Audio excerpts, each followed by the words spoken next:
Rule 8. Manner of making allegations in pleadings.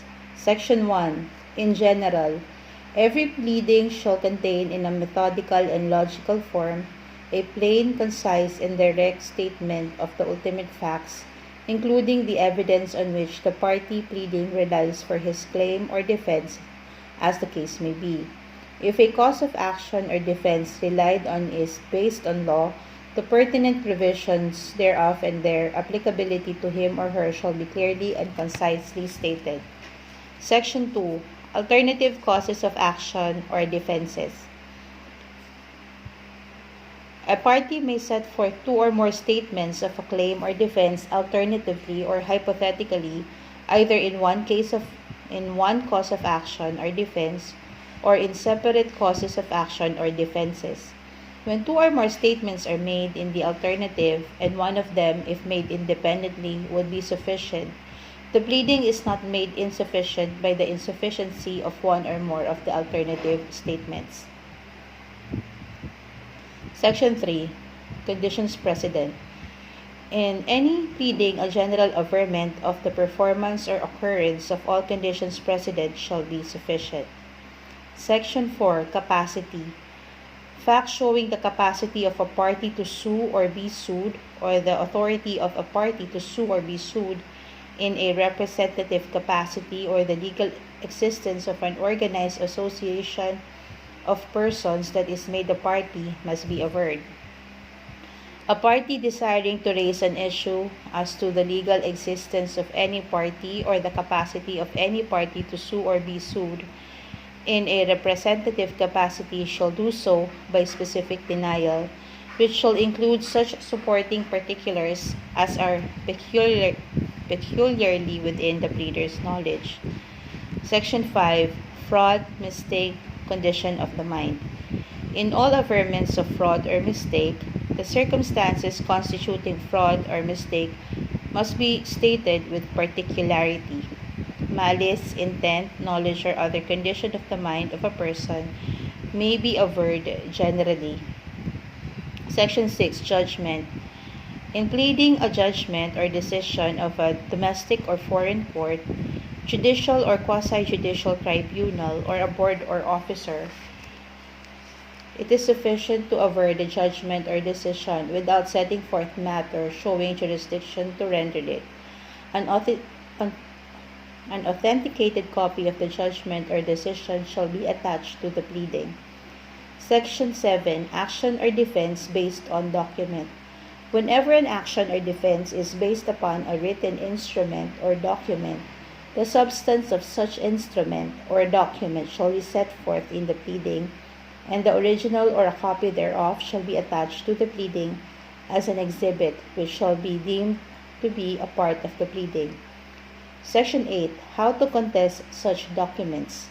When an action or defense is founded upon a written instrument or attached to the corresponding pleading as provided in the preceding section, the genuineness and due execution of the instrument shall be deemed admitted unless the adverse party, under oath, specifically denies them and sets forth what he or she claims to be the facts.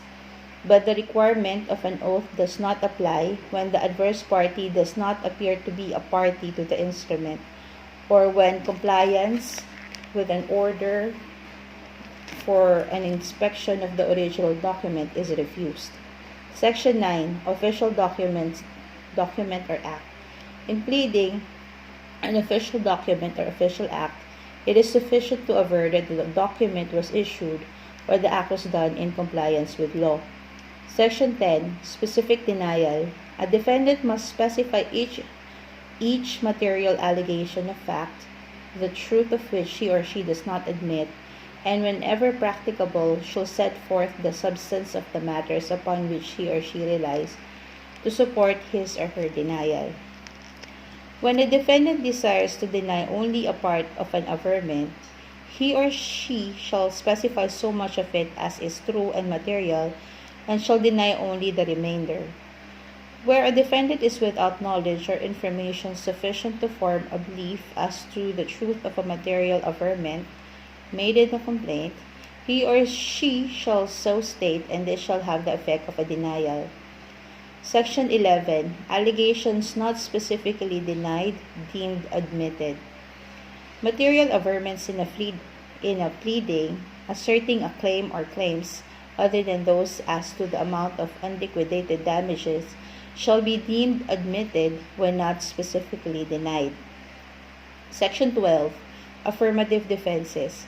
A defendant shall raise his or her affirmative defenses in his or her answer, which shall be limited to the reasons set forth under Section 5B, Rule 6, and the following grounds. 1. That the court has no jurisdiction over the person of the defending party. 2. That venue is improperly laid. 3. That the plaintiff has no legal capacity to sue. 4. That the pleading asserting the claim states no cause of action. And 5. That the condition precedent for filing the claim has not been complied with. B. Failure to raise the affirmative defenses at the earliest opportunity shall constitute a waiver thereof. C. The court shall motu proprio resolve the above affirmative defenses within 30 calendar days from the filing of the answer. As to the other affirmative defenses under the first paragraph of Section 5B, Rule 6, the court may conduct a summary hearing within 15 calendar days from the filing of the answer. Such affirmative defenses shall be resolved by the court within 30 calendar days from the termination of the summary hearing. E. Affirmative defenses, if denied, shall not be the subject of a motion for reconsideration or petition for certiorari, prohibition, or mandamus, but may be among the matters to be raised on appeal after a judgment on the merits. Section 13. Striking out of pleading or matter contained therein. Upon motion made by a party before responding to a pleading, or if no responsive pleading is permitted by these rules, upon motion made by a party within 20 calendar days after the service of the pleading upon him or her, or upon the court's own initiative at any time, the court may order any pleading to be stricken out, or that any sham or false, redundant, immaterial, impertinent, or scandalous matter be stricken out therefrom.